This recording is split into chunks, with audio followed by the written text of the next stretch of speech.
The wind howled outside the broken window.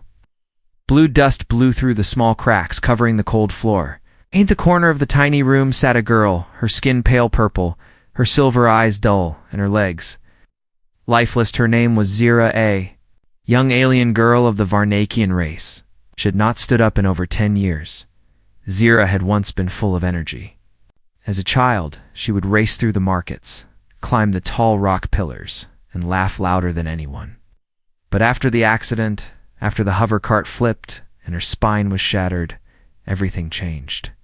The doctors said her spinal column had fused in a way that no healing pod or native technology could fix. The people in her city pitied her at first, and they forgot her. Now she sat by the window all day, watching others run and play just like she used to. Her parents tried everything, spent all their credits, prayed to old gods. But nothing worked. And so, Zira stopped hoping, until one dusty morning, a stranger arrived. He wasn't tall, nor glowing, nor floating like the priests. He wore simple gear. His eyes were human. His name was Cole. He walked into the open market. With a strange box on his back and wires hanging from his belt, the local merchant stared. Most aliens here had never seen a real human before. Cole was a mechanic, a wanderer from Earth who traveled across broken planets, fixing old tech and sometimes lives. Zira's mother, Rena, noticed Cole when he fixed a broken food spinner in less than a minute. She watched as he used small tools no one in the market had ever seen. Then, she did something bold. She approached him. "Human," she said, her voice trembling. "I have a daughter. She cannot walk. The doctor said she never will. Can. You help her?" Cole looked at the woman. Her hands were shaking. Her eyes were full of pain and hope mixed together.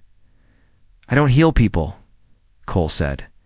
"I repair machines, but maybe," Rena said softly, "you can build something that can help her walk." Cole paused for a moment. Then he asked a question most didn't ask.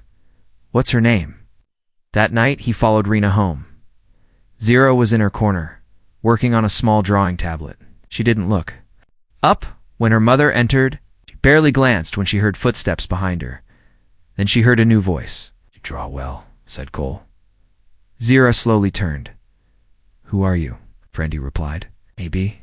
She looked him up and down. "Another priest? Another fake doctor?" "No, I'm just a mechanic." Zira turned her head. "Then you're wasting your time. My legs are dead. Nothing can fix that." Cole walked around the room. He opened a bag, pulled out a scanning device, and waved it near her spine. Zira flinched. "Hey! What are you doing?" "I'm checking your neural signals," he said.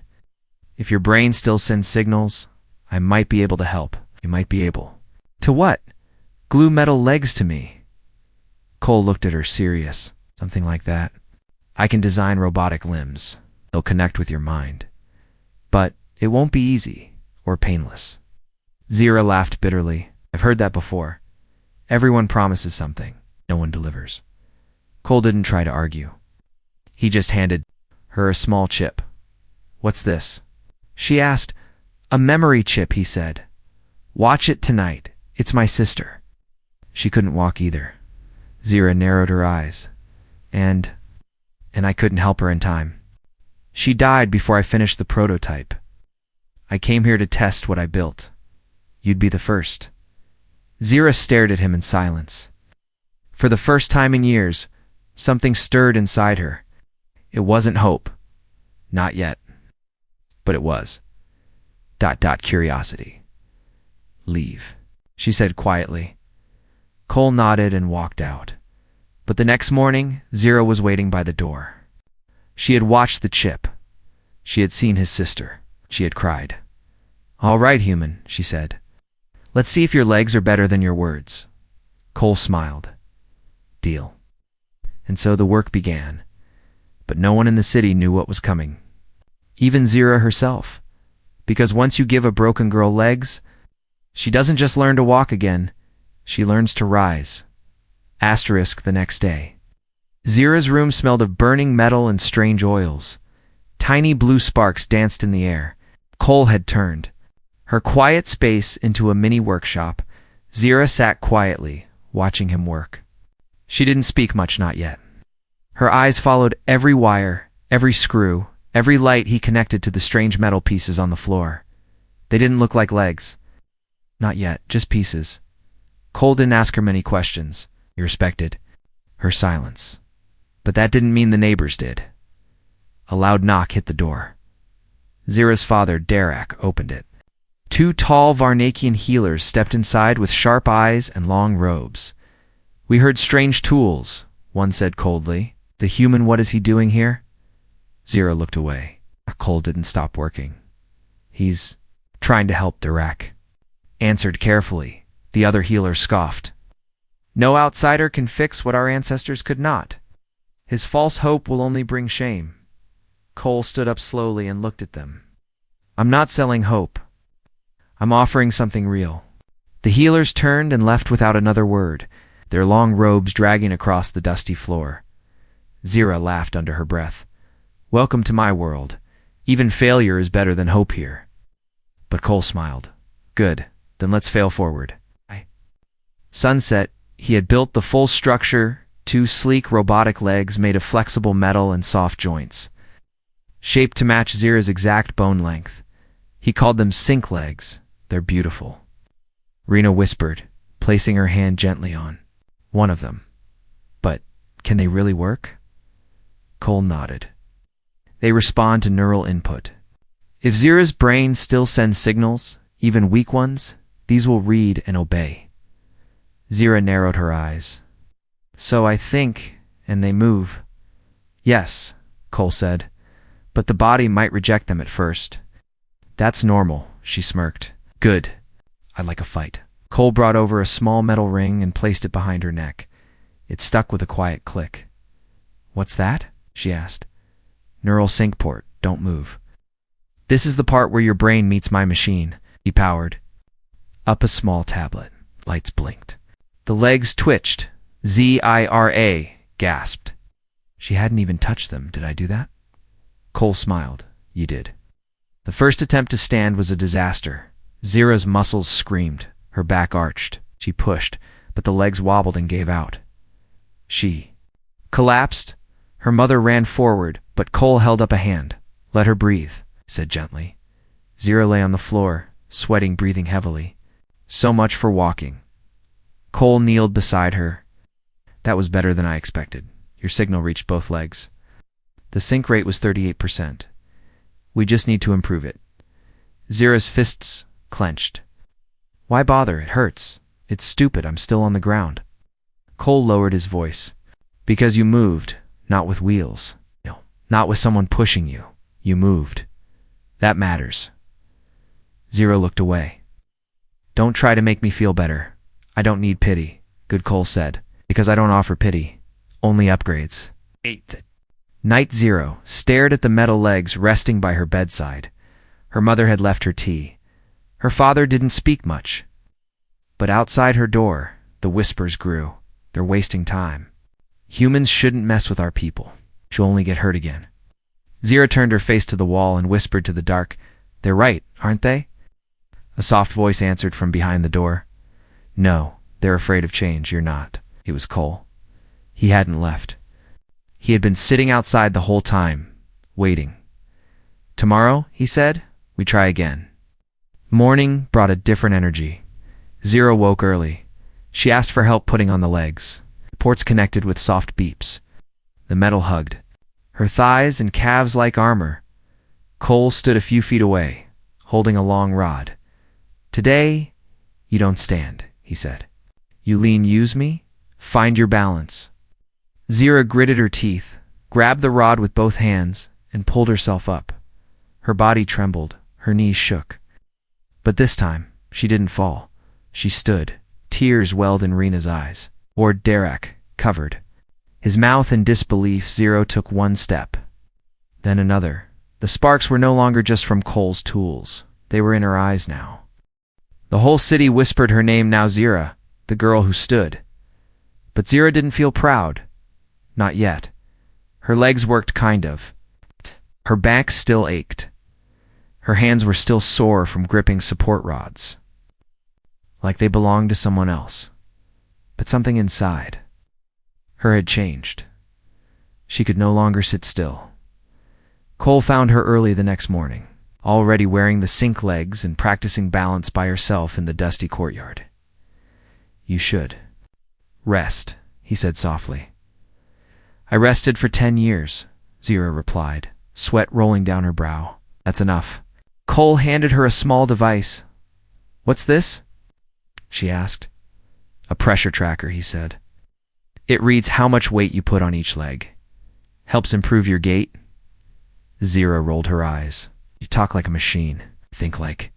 1-2, Cole, SMIRKED. By the third hour, her muscles were screaming.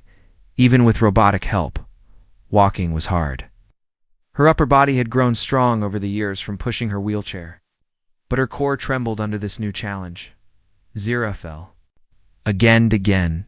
Each time, the metallic clang echoed across the courtyard, loud and sharp. Her hands scraped. Her knees locked. Her back stiffened. And each time she got up. But on the fifth fall, she didn't move. Cole rushed forward. "Are you hurt?" "No," she whispered. "Then why did you stop?" Illyra looked at her shaking hands. "Because I'm tired of being a test subject. I'm tired of everyone watching, waiting for me to fail. Even you." Cole sat down beside her, silent for a moment. Then he spoke. "You think I expect you to fail?" Zira didn't answer. "I don't," he said. "But I understand why you think that. You've spent so long proving you're not broken that you forgot something." "What? That it's okay to fall while learning something new?" Zira didn't reply. She stared at the sky. Clouds moved slowly above her, as if time had slowed just for her pain. Cole sighed and took out a small recorder. He pressed a button. A voice played a girl's voice. "Cole, if you ever finish the legs, give them to someone who doesn't. Give up like me." Zira turned her head. "Who's that?" "My sister," Cole said. "Her name was Arya. She was hurt in a building collapse on Mars. I tried to help her, but she died before I could finish the prototype." Zira's chest tightened. "She believed in what I was building," Cole said. "But she also believed that someone like you would finish what she started." Zira looked down at her legs. They didn't feel like machines anymore. They felt like borrowed wings. Later that day, Cole upgraded the sensors, stronger balance feedback, smoother motion. He added an auto-locking knee feature to reduce strain. Zira took a deep breath and stood again. This time, she didn't wobble. She walked slow, steady. The marketplace went silent as she passed. Some bowed their heads in respect. Away in discomfort, few recorded her with their Y screens. Zira didn't care. With each step, her confidence grew. But as she crossed the old stone path toward the market fountain, a familiar voice shouted, "You shouldn't be walking." Zira stopped. A tall alien girl named Marika stepped forward. Years ago, she had been the one to bully Zira the most, calling her the broken crawler. "You're cheating," Marika sneered. "Using human tech to make yourself something? You're not." Zira stared at her. "I'm not pretending. I'm becoming. You're defying tradition." Marika spat. Zira raised her chin. "Then maybe your traditions need to be broken." Gasps rippled through the crowd. Cole stepped beside her. "Let's go." But Zira didn't move. She looked at Marika and said, loud and clear, "Next time, try breaking your limits instead of others." Then she walked away. Her first real walk. Her first real victory that night. Her family celebrated with warm broth and music. For the first time in a decade, Zira didn't sit at the edge of the room, she stood with them. Held her father's hand, and even danced a little with her mother. Outside, the stars sparkled. Inside, Zira's heart beat louder than ever before. Because now she didn't just have legs. She had a future. Asterisk. The morning after Zira's first real walk should have felt like a dream, but dreams are quiet. This day began with shouting outside her home. The city's council guards had gathered, tall, armored, and angry. The air smelled like tension and metal. Cole opened the door and saw them standing in formation. Zero stood beside him, now upright in her robotic legs. Wearing a simple long coat that didn't quite cover the tech beneath, a gray-robed figure stepped forward. It was High Warden Resk, leader of the Varnakian Health Council. Human. He barked. You were given permission to heal, not to replace. Cole frowned. I didn't replace anything. I gave her a tool to live. Tools should not override the sacred flesh. Resk roared. Zero stepped forward, slow and steady. I'm not overridden, she said, her voice sharp. I chose this. Resk narrowed his eyes. Then you chose to violate our laws. Inside the council chamber, Zira and Cole were made to stand in front of the elders, a half-circle of ancient alien leaders with glowing tattoos and heavy, lifeless stares. The chamber was built from stone, older than the city itself, and the silence there was heavier than any law. Cole wasn't impressed. Zira, however, felt every eye on her legs. One elder leaned forward. You use forbidden technology to force movement into dead limbs. That is an offense. Zira's fingers curled into fists. They're not dead, just different. Another elder grunted. You mock the ways of our ancestors, Cole spoke up. Your ancestors lived in caves. Should we return there too? Gasps filled the room. The High Warden stood. You disrespect us on our soil. I saved a girl from rotting in silence, Cole said firmly. If that offends you, maybe your soil needs cleaning. The final verdict came fast. Zira was not to use the robotic legs in public again. If she continued, she'd be banished from the city and declared technically impure. Cole was warned. Any further human experiments would lead to his removal. Zero didn't cry. It's not there. But when they got home, she sat on the floor shaking. So, that's it, she whispered. 10 years of suffering. And now I'm being punished for standing up. Cole knelt beside her. You can take the legs off. Stay safe. Live quietly. Zero looked at him. You'd want that? No, he said, but it's your choice. Zero stood up. I won't hide. That evening she went outside with no coat, just her real body and the metal that helped it rise. The streetlights flickered as she walked through the center of the plaza. Some stared. Some turned away. Others followed, and then a strange thing happened. A small alien boy, limping on one foot, stepped out from behind a pillar. His mother tried to stop him, but he slipped away. He walked up to Zero and touched her leg, gently. Do they hurt? He asked. Zero smiled. Not anymore. Can I have legs like yours? He whispered. Zer bent down and touched his hand. Maybe one day, if you're brave. The next morning, the story of Zer's defiance had spread across all city sectors. People argued in the markets. Some called her a hero. Others called her cursed. But no one ignored her anymore. Children who couldn't walk were brought in secret to see Cole. And then one family came boldly, a young mother and her son, who had been paralyzed since birth. She knelt in front of Cole. Please, she begged. Give him what you gave her. Zero watched from the doorway. Heart-pounding change had begun. But so had resistance. Because when you shake the ground too hard, walls start to crack.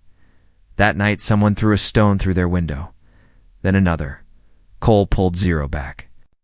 As broken glass flew, a voice from the dark shouted, "We won't let machines replace our kind." Zero gritted her teeth. They fear me, Cole nodded. Good. Why good? She asked, confused. He smiled grimly. Because fear means power. The sun never rose on the day Zero's world changed. Dark smoke covered the sky. Fires burned in the west sector. And in the middle of it all, her name echoed through angry mouths. Zero. The machine walker. She brought this curse. Once curious had turned hostile. The city that once ignored her now hunted her. It began with a child's legs being broken, not by a machine, but by a neighbor who feared what the boy was becoming, his only crime. Asking for robotic help like Zira's? When Zira heard the news, she didn't cry. She marched to the boy's home, stood before his mother, and gave her one of her own spare neural sync chips. Tell him, she said. When he's ready, I'll teach him to stand. But the attack brought attention, and this time, it wasn't just the elders or the angry mob. It was the enforcers heavily armed. Masked soldiers of the city's secret law, known only by their silent approach and electric staffs. They came at. Knight Cole was fixing an ankle joint when he heard the first window shatter. He didn't panic. Grabbed Zira's arm. Time to run, he said. Run, she asked. They'll follow. I'm counting on it, he said with a grin. They bolted through the alleyways, Cole's torchlight flickering as they moved. Zira's legs clicked with speed and grace, now stronger than ever. She could outrun guards, leap across rooftops, even dodge stun blasts. But she couldn't outrun betrayal. At the fourth corner, someone stepped into their path. Derek Zaris. Own father. He raised a trembling hand. Please, daughter, stop. They promised mercy if you surrender. Zira's breath caught. They lied to you, she said. They just want my silence. You'll divide the people, Derek whispered. You'll start a war. I'm not starting it, Zira said. They already did when they decided only certain bodies deserved to move. She stepped past him. He didn't follow. They escaped to the old quarry. A stone jungle of dead mining rigs and collapsed shafts, abandoned decades ago. Now, it would be their hiding place. Zira dropped to the ground, heart pounding. They're not going to stop. Cole nodded. Not until we give them a reason to. What kind of reason? A new kind of fear. The next morning, they broadcast a signal using Cole's transmitter. They sent out a message not just to the city, but across nearby colonies. A clear voice, strong and defiant. My name is Zira. I was born broken, or so they told me. But I am not broken. I stand, I walk, and I will run as long as I breathe. If you are like me, come. If you are ready to stand, this is your chance. Within hours, they received replies, not from warriors, from the forgotten, the blind, the crippled, the weak, cast aside. They began walking, some with sticks, some with wheels. Others with nothing but hope, toward her. The council called it rebellion. The warden called it disease, and so they passed a final sentence. Zira was to be captured, and her legs dismantled in public. Cole read the order aloud, then looked at her. They want your legs? Zira didn't blink. Then I'll show them what they can really do. That night, Zira stood atop an old mining tower with dozens of followers behind her. Each had come to learn, to walk, to fight in their own way. Cole handed her a metal rod, not a weapon, but a flag. On it was the symbol of an open eye with two legs beneath it. She raised it high. The wind caught the cloth. Below, torches began to move. The enforcers were coming, Zira whispered. Let them come. Cole smiled. Let them see you standing. Asterisk, they came like a shadow storm, silent, fast and cold. The enforcers, draped in dark armor with glowing red visors, surrounded the quarry before dawn. No sirens. No warning. Inside the stone ruins, Zira slept sitting up, her back against the wall, her legs humming quietly as they recharged. Cole was already awake. He stood on a watchtower, scanning the horizon, when he saw the first flicker of movement, then dozens of them spreading like cracks through the rock paths. They're here, he whispered into the comm. Zira's eyes opened immediately. She didn't panic. She stood below. Their small group was already moving children. In braces, old men with walking poles, teens in half-complete exposits, all trained by Zira and Cole in the last few weeks. They weren't soldiers, they were survivors. But today, they had no choice but to act like both. Cole met Zira near the supply tent. He handed her a small pack and whispered, if they capture you, they'll strip everything. Not just your legs, your story. Zira nodded. Then I don't plan on being caught. But we can't fight them head on, Cole said. We'll need a distraction, something big.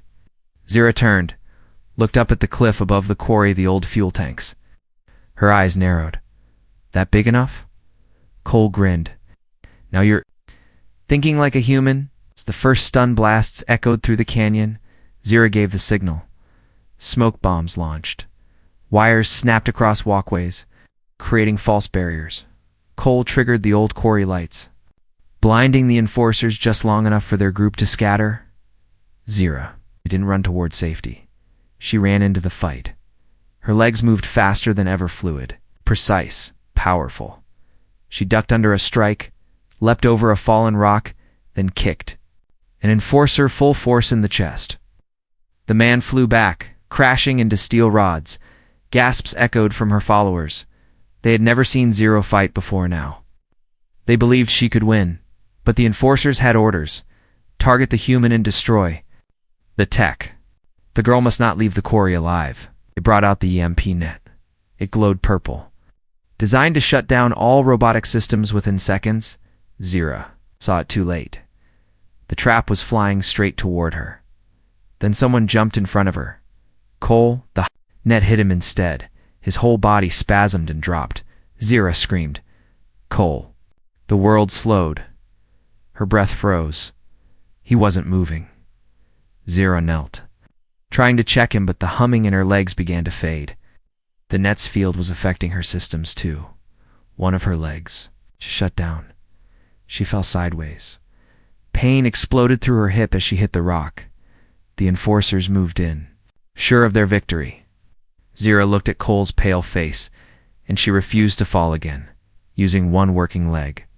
Zira crawled to her belt, pulled out the emergency pulse injector Cole had made weeks ago. She stabbed it into her hip. The system REBOOT sparks flew. Her eyes lit up. So did her legs. She rose like a phoenix from Ashwan, legs sparking. The other blazing bright red. Her body screamed with pain. She didn't care. She turned to face the remaining guards. One aimed a rifle. Zira didn't. Flinched, she charged. A blur of motion. A crash of steel. Then silence, when the smoke cleared. Zira stood alone, breathing heavily, metal legs scorched, hands shaking but alive. Behind her, the enforcers lay stunned and broken. She limped back to Cole. His eyes fluttered open. We're alive, he whispered. You jumped in, she said. Why? Because I knew, Cole said with a faint smile. If I fell, you'd rise. By the next evening, their followers had regrouped at the edge of the mountains. They had lost many supplies, but gained something more powerful, a legend. Zur, the machine walker, who fought back against death itself. She stood before them, Cole, at her side, and raised her voice. They tried to break us, she said, but you can't break what's already been reformed. The crowd raised their fists, staffs, crutches, and arms, because now they weren't just survivors, they were a movement. Years ago, Zira had sat in a chair and watched the world pass her by now. The world watched her run 3 months after the battle at the quarry. Varnekian Council collapsed. The people had seen enough. Videos of Zira's defiance, her sprint through smoke and fire, her protection of Cole, her final charge with a burning leg, had spread across colonies and planets. What was once a secret act of rebellion became a symbol of freedom. Other alien cities started asking questions. If Zira can walk, why can't our children? If Cole can fix a body, why are we still letting them suffer? The answers were not kind to the old rulers. Change had begun. Zira now walked through the newly built Unity School for Motion and Mind, the first center of its kind, where disabled beings from dozens of species came to learn, to heal, to rise, children with weak spines, veterans with missing limbs, elders who had given up hope. Each of them now had a second chance. And Zira, she was no longer just a student. She was the founder. Cole sat under a tree near the field, holding a datapad, adjusting the new prototype joints. His left arm was still recovering from the EMP strike, but he never complained. Zira jogged up to him, wearing sleek black running gear, and new, proved legs lighter, faster, and completely her own design. They're responding better today, she said with a grin. Of course, Cole smirked. The upgrades are mine. Zira crossed her arms. Your design? My improvements? He laughed. Fair enough, then his smile softened. Do you remember the first time you stood? Looked at the horizon. I remember falling first. That evening, at the edge of the school grounds, a group of young aliens gathered, nervous and excited. Some had braces, others were wheeled in by family. Zira stepped onto the stage. She didn't wear a robe or a crown or armor, just her legs. And her voice. When I was your age, she said, I thought sitting still meant I was weak. I thought I had been forgotten, left behind. She paused, but it turns out I was just waiting. Waiting for the right moment to rise, to run. Now, I run not for myself, but for you. She tapped her leg gently. This is not just metal, it's a story. And now it's your turn to write yours. The crowd stood, some with help, some without, but all stood. Later that night, as stars blinked overhead, Zero stood at the top of the ridge near the school, her legs quietly humming. Cole joined her, sipping warm tea from a strange human thermos. You ever miss your old life? He asked. Zero smiled. I don't remember it. It's 10 years in a chair and you forget? She looked at him. No, this is the only life I ever really had. She turned and ran. No guards chasing her. No walls, no shame, just wind, earth, and sky as her feet pounded the dirt, dust kicking behind her. Cole whispered to himself, she's not the girl who stood anymore. She's the girl who runs and makes the galaxy run with her.